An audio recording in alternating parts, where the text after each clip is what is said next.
une jeune femme qui avait honte de sa mère infirme, lui a demandé de faire semblant d'être une femme de chambre, lorsque son riche fiancé est venu leur rendre visite. Nikki Weaver était une fille égoïste et gâtée, et si nous devions être 100% honnêtes, nous devrions blâmer sa mère Sophia. En effet, c'était en partie à cause de Sophia que Nikki était devenue ainsi. Pendant toute sa vie, la femme n'avait rien fait d'autre que lui donner de l'amour, de l'attention et tout ce que la petite pouvait demander. Nikki était fille unique, et le mari de Sophia l'avait quittée lorsqu'elle avait été gravement blessée dans un accident de voiture, alors que leur enfant n'avait que 3 ans. Sophia a survécu, mais ses blessures l'ont rendue infirme et défigurée. Son mari parti, elle a concentré toute son attention et son amour sur sa belle et brillante petite fille. Mais Nikki, au lieu de s'épanouir et devenir une personne gentille et généreuse, était plutôt exigeante, méchante et blessante. Cependant, la vie lui avait réservé quelques leçons. Tout a commencé au lycée, lorsque Nikki a soudainement remarqué que Sophia ne collait pas à l'image de la jolie maman athlétique qu'elle avait l'habitude de côtoyer chez ses amis. Sophia boitait, et une terrible cicatrice serpentait dans son cou. Nikki a fini par se mettre en tête que personne ne devait connaître l'identité de sa mère.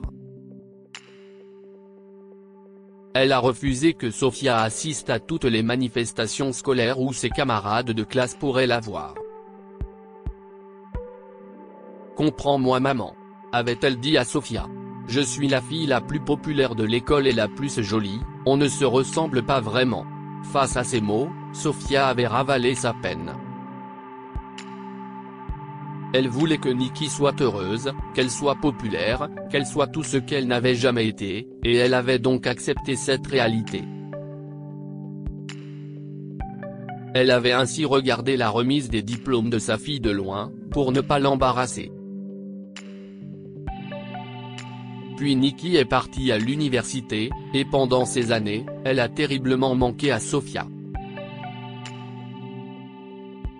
Elle avait même réussi à oublier à quel point son enfant pouvait être égoïste et insensible.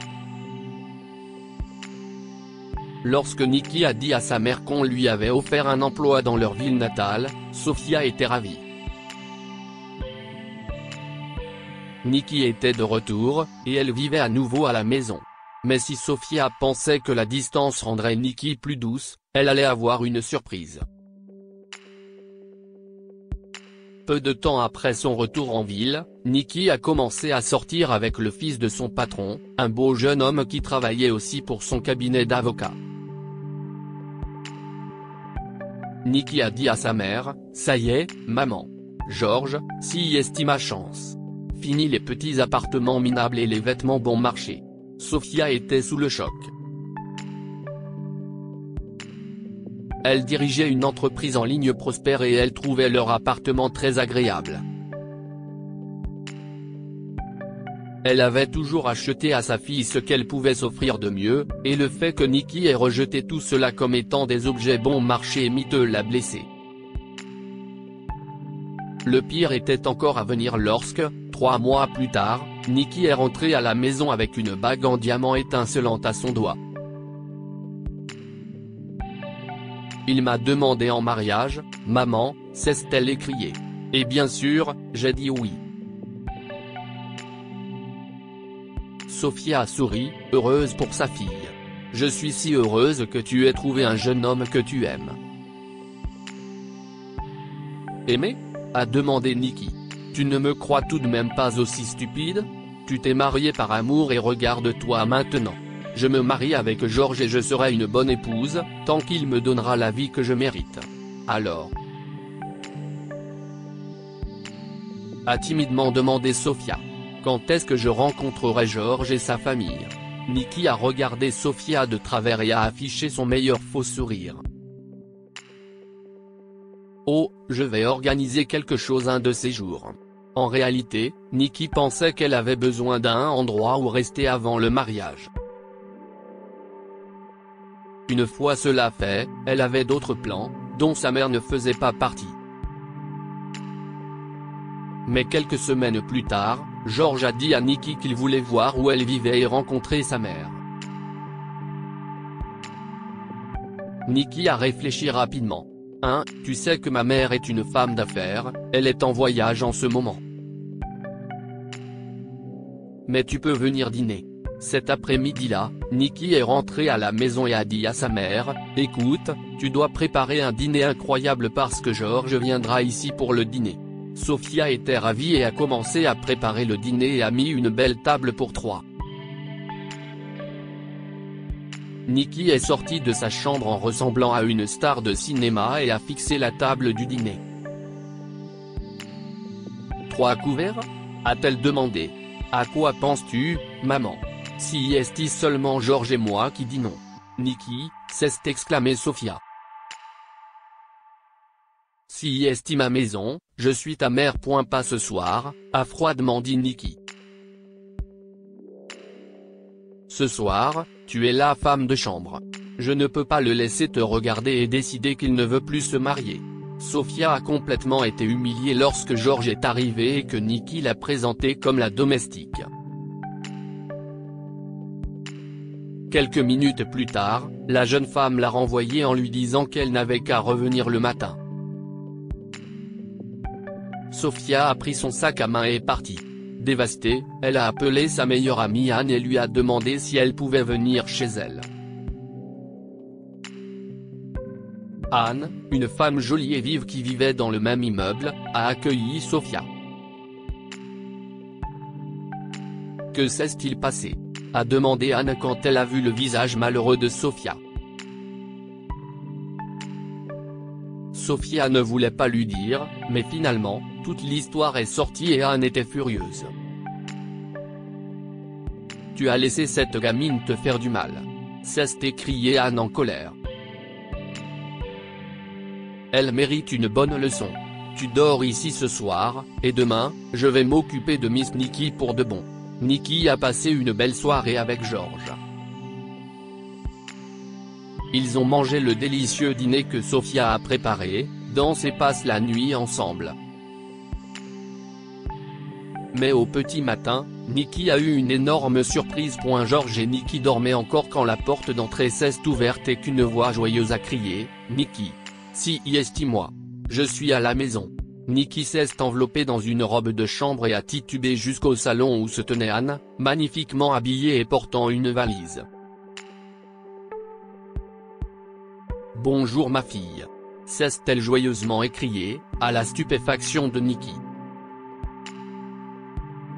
À ce moment-là, George est entré. « Bonjour, » a dit Anne, en serrant la main de George avec enthousiasme, « tu es donc l'homme qui va enfin me débarrasser de Nikki.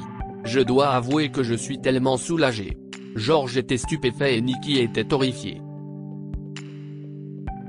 Mais Anne avait une idée derrière la tête, et a continué. « Oh, mon pauvre homme, vous n'avez aucune idée de ce que vous allez faire. Elle est si exigeante. Tout doit être comme ça, et toujours à sa façon. Ce n'est pas vrai ?» s'est écriée Nikki en regardant George nerveusement. « Aussi, si est vrai, » a dit Anne. « Et je suis si heureuse que tu sois riche, George. D'après ce que Nikki m'a dit, tu peux te permettre de lui acheter toutes les choses qu'elle croit mériter. L'argent est la clé du bonheur, dit-elle toujours, et tu en as beaucoup. Je n'aille jamais. » A soufflé Nikki, mais George lui a lancé un regard noir, puis il est retourné tranquillement dans la chambre, a mis ses chaussures et est sorti par la porte. « Tu es une femme stupide, » a crié Nikki à Anne. « Qu'est-ce ce que tu as fait ? Seulement ce que tu mérites, Nikki, » a dit Anne. « Et j'ai sauvé ce jeune homme d'un grand chagrin d'amour. Tu as usé et abusé de ta mère pendant des années, et il est temps que tu fasses face à tes actes. Elle t'aime, mais elle mérite une meilleure fille. Tout comme ce jeune homme mérite une meilleure épouse. » Nikki était dévastée. Jamais personne ne lui avait dit la vérité en face. Elle s'est mise à penser à tout ce qu'elle a fait et à la façon dont elle a traité sa mère pendant toutes ces années. Elle a alors rapidement commencé à se sentir honteuse. Nikki s'est rendue humblement chez Anne pour implorer le pardon de sa mère, et lui a demandé de rentrer à la maison. C'était le début de la transformation de Nikki. Elle n'était pas toujours gentille, bien sûr, et elle faisait quelques écarts de temps en temps, mais elle était une fille plus gentille et plus aimante pour Sofia. Que pouvons-nous apprendre de cette histoire? Soyez fiers des personnes qui vous aiment et vous soutiennent. Nikki avait honte de sa mère à cause de ses problèmes physiques, mais elle n'a jamais pensé à quel point Sofia l'aimait et la soutenait. Tôt ou tard, la vérité finit toujours par éclater au grand jour. Nikki a passé sa vie à tromper les gens sur son caractère et a même menti sur sa mère, mais Anne l'a démasquée comme la comploteuse égoïste qu'elle était.